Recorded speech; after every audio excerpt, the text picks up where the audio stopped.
그런데 좀 이 부동산 제도나 토지 제도에 대해서 우리 좀 역사를 사실 공부할 필요가 있겠더라고요. 그래야 좀 엉뚱한 이 혹세무민하는 그런 거짓말에 속지 않을 수 있다 이렇게 생각하는데요. 아주 긴 역사입니다. 고려시대, 조선시대도 나오고요. 일제강점기도 나오고요. 그러다가 이제 농지개혁을 했고요. 그리고 이제 부동산 공화국이 성립했다. 이걸 큰 계기로 삼아서 조금 정리를 했는데,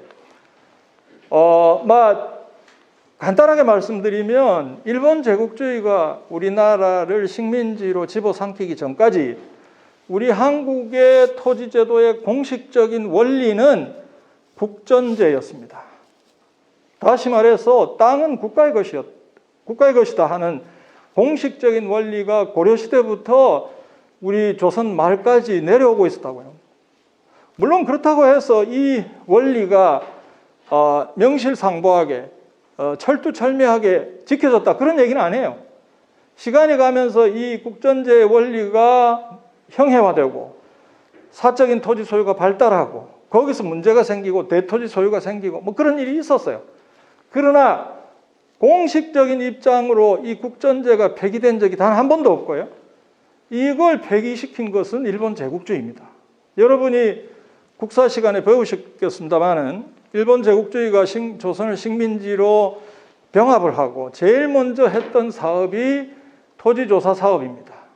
이 토지조사 사업에 의해서 국전제의 원리가 이제 우리 사회에서 사라져 버렸습니다. 왜 그렇게 했냐? 그 배경이 있어요.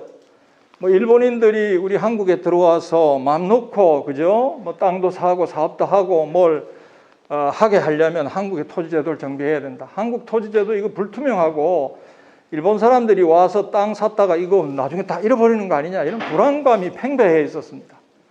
일본은 한국을 영구식민지로 만들 생각이 있었기 때문에 본국에서 일본인들이 많이 들어오기를 기대했습니다. 그 요구를 충족시키기 위해서 한국의 불확실한 토지제도를 정비한다. 토지도 다른 물건과 마찬가지로 일물 일권적 소유권을 인정한다.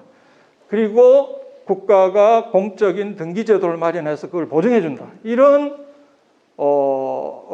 정책을 펼친 겁니다. 그래서 이 토지제도가 이렇게 일제에 의해서 일종의 개편되면서 우리 한국에서 토지거래가 굉장히 활발해졌고요.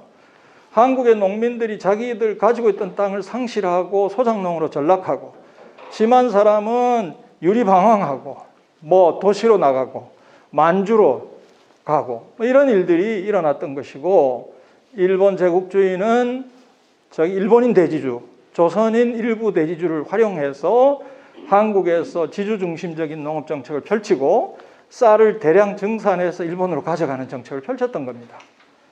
그래서 일제시대에는 이런 대토지 소유 혹은 식민지 지주제가 급속하게 발전했습니다. 그리고 그 이면에는 조선 농민들의 몰락, 빈곤, 유리방황 이런 것들이 같이 진행됐던 겁니다. 그러니까 해방이 되면서 그 당시 우리 국민들의 다수가 농민들이니까 제일 먼저 요구했던 게 뭐겠습니까? 나에게 땅을 달라. 나에게 땅을 달라 이거예요. 내가 일본 놈들 밑에 있을 때는 땅이 없고 일본인 지주한테 소작을 받아서 그렇게 농사 지어서 50%, 60% 소작료 바치고 정말 가난하게 어렵게 초근 목표로 연명했지만 이제 내 나라가 생겼으니 나에게도 땅을 달라는 거였어요. 이 요구를 무시할 수 있는 정치 세력은 당시 해방정국에서는 단 하나도 없었습니다. 우파라 하더라도 그걸 인정할 수밖에 없었고요. 결국 농지개혁이 시행이 됩니다. 농지개혁을 둘러싸고 이걸 지주한테 유리하게 할 거냐, 농민에게 유리하게 할 거냐 아주 치열한 논쟁이 있었습니다. 근데 결과적으로 봤을 때 지주에게는 불리하고 농민에게는 유리한 그런 농지개혁이 1950년 3월에 사실상 단행이 됐다 하는 겁니다.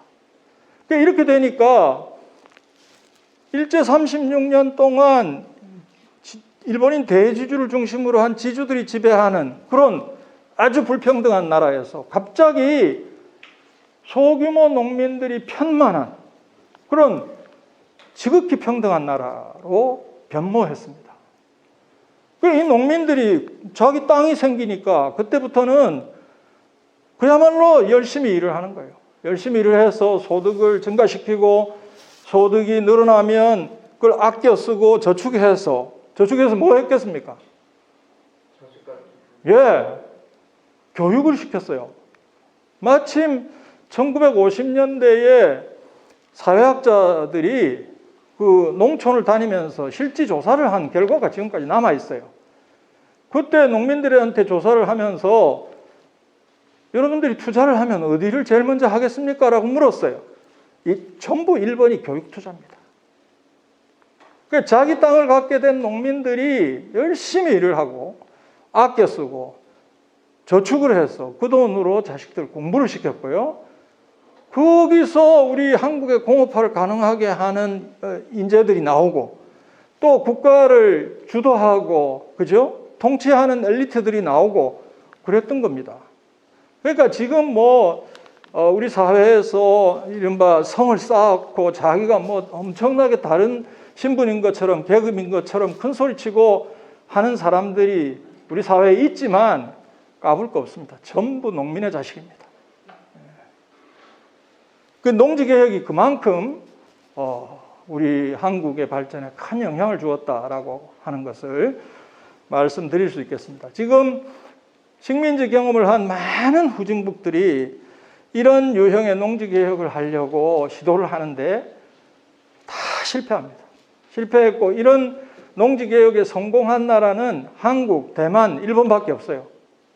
나머지 사회주의 혁명 해가지고 그런 방식으로 했던 나라는 저 동구권이나 이런 곳에 있지만 우리 자본주의 방식을 채택한 나라 가운데서는 세 나라밖에 없고요. 여러분 잘 아시다시피 중남미의 여러 나라들이 다 토지 문제로 고통받고 있습니다.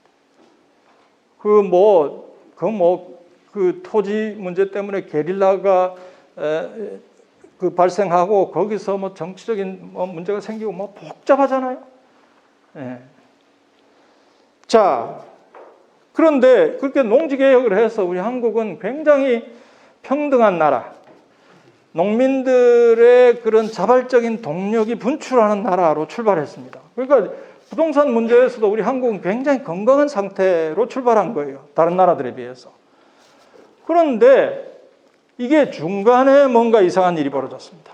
중간에 이상한 일이 벌어져서 오늘날은 이거 부동산 공화국이다. 이런 이제 오명을 뒤집어 쓰게 생겼습니다. 이 부동산 공화국을 만들어내는 데 있어서 결정적인 역할을 했던 사람이 바로 박정희입니다. 그래서 그 얘기는 조금 이따가 다시 보기로 하겠습니다.